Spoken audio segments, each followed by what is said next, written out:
Welcome to Popternative, where we dive into topical discussions from the worlds of pop culture, social media, and sports. Here is your host, Peter Remoliotis, aka PD Beats. Diego, welcome to Popternative. Thanks so much for your time, man. How's it going, PD?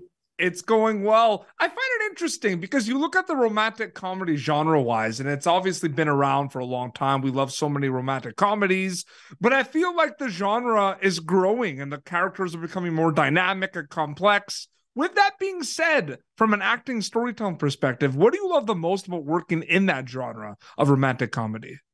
Well, what I loved most about working on this film, PD, is this is a project very close to my heart. It's the first movie that I produced under my production.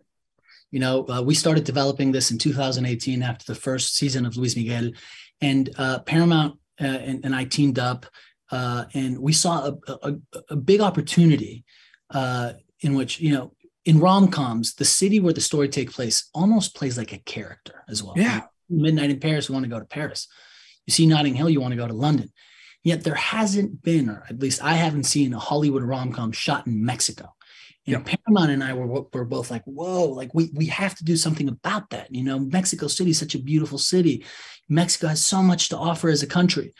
So that was the first step. Number two was I want to team up with the best people. Yep. We teamed up with Fred Berger, who produced La La Land, which is one of my favorite movies. Michel Franco, who's an incredible Mexican filmmaker, has won Cannes many times, directed me in Nuevo Orden, which won the Venice Film Festival in 2020. He came in, and then we started developing the script, which took many years. And then once we got it to a place where we felt, you know, it was pretty good, we were like, okay, we need to find our filmmaker. And we all watched a movie called Dating in New York that Jonah Feingold directed.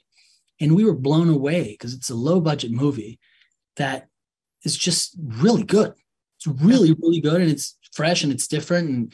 And we met with Jonah, and he came in with great ideas, with really, really fresh ideas to make this, yes, an ode to 90s Hollywood rom-coms, but still different. You know, he brought a lot of that magical realism, a lot of that like fairy tale kind of vibe. Totally. He, you know, gave, you know, the last draft of the script is his, and he really took it to the next level. And then we're like, okay, we need the most important element to it all. Who's going to play Sophie Wilder? You know, rom-coms, it's all about the chemistry. If it's not there, you know, that makes it, you know. And we read a lot of very talented actresses who I'd love to work with one day. But Monica came in and just blew us all away. Like, she really came in with such a great take. It was very real, truthful, and funny and lovable. And she was so passionate about the story and the character. And we're like it has to be her. There's instant chemistry too. You like Alejandro meets, like, there's instant chemistry too, which is amazing too. I just wanted to say. Thank you, man. I mean, that was, to me, that's the most important part. By far. Oh, absolutely. And I really can't wait for people to see it. February 10th at midnight, premiering on Paramount Plus. Congrats on being a producer. That's awesome.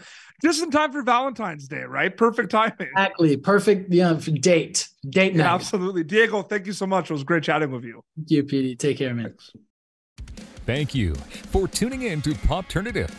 Make sure to check out our past episodes of Popternative on YouTube. Be sure to like Popternative on Facebook and follow us on Twitter. This has been an Autograph Communications production.